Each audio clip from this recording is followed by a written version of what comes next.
satu lagi topik terakhir yang berkaitan dengan entrepreneurs dana tadi. Kita balik dulu yang 3 and 3. Nah ini, ya belum muncul. Oke. Nah ini Pak, di sini disebutkan bahwa ini, yang poin ketiga, ini elemen tiga elemen kunci dalam entrepreneurs adalah manage risk, ya, atau yang sering kita dengar manajemen risiko. Memang pengerjaannya Pak, secara aplikasi itu yang kerjakan karantina, ya, secara aplikasi. Kami yang mengidentifikasi risikonya, kemudian mitigasinya apa, pencegahannya apa, kemudian ada monitoring dan evaluasi. Ya, memang kami yang kerjakan. Tapi setiap orang, setiap insan yang bekerja di perkebunan tidak terlepas dari risiko. Ya, jadi kita lihat sosialisasi mengenai manajemen risiko. Nah, untuk ini Pak, saya hanya menyampaikan kembali karena ini kemarin bahannya dari Zoom, ya, dari Zoom. Nanti siang pun ada jam 1, nanti saya share bagi yang punya waktu untuk mengikuti untuk series berikutnya. Ya, ini disampaikan oleh Bapak Ferry Iriawan. Dia kerja di Kimia Farma, ya, salah satu BUMN juga. Nah, kenapa itu penting kan ini? Nah, kalau kita lihat gambar ilustrasi ini, siapa yang dalam risiko? Nanti rusak, ada ancaman gitu. Nah, kenapa? Nah ini, peristiwa, apa itu risiko? Peristiwa yang tidak pasti dapat mempengaruhi sasaran perusahaan. Jadi gini Pak, kita punya target, ya, kita punya target.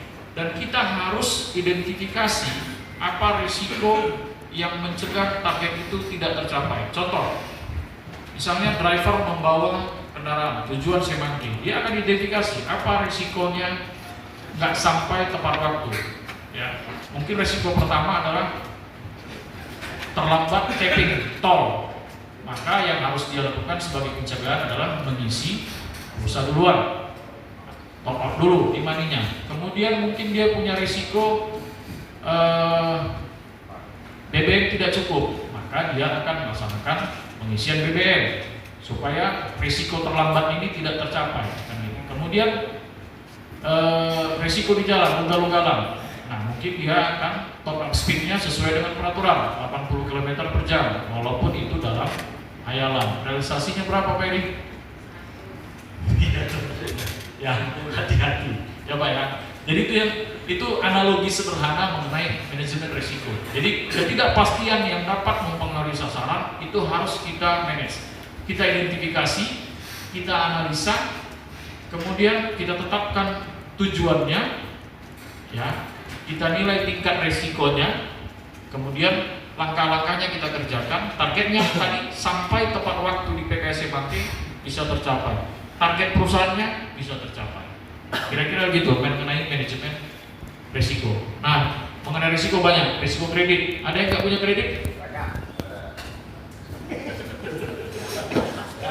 Ini yang pertama. Akibat gagal bayar katanya dalam memenuhi kewajibannya. Ya, kita sama-sama juga Pak. Saya juga. Saya juga punya utang KPR, ya kan. Nah, gimana supaya jangan gagal bayar? Jangan ciptakan utang sekian kali lipat dari gaji, contoh. Kemudian risiko pasar, ya, ada risiko katanya perubahan kondisi pasar sekarang, ya, ada perang Iran, Amerika, Israel, kan itu akan mengganggu risiko pasar kita terhadap ekspor CPO. Pimpinan kita sudah identifikasi, mudah-mudahan harapan kita risikonya teratasi, gaji kita lancar. Nah, kemudian risiko likuid operasional, ya, tanaman teknik, ya, risiko strategi juga, nah, pengambilan keputusan gagal namanya. Kemudian risiko kepatuhan, sekarang banyak peraturan perundang-undangan ternyata kita nggak update, besoknya masuk audit, Bapak melanggar pasal sekian, ya. Jadi semua jabatan walaupun sampai kepada level Bapak Ibu yang kerani pasti punya risiko. Hanya kami karyawan pimpinan menuangkannya dalam laporan digital. Hanya kami itu tugasnya. Bedanya kita hanya itu. Tapi harapannya Bapak Ibu sekalian tetap paham mengenai manajemen resiko. Ya, ini tadi Pak. Kita harus pikir targetnya apa,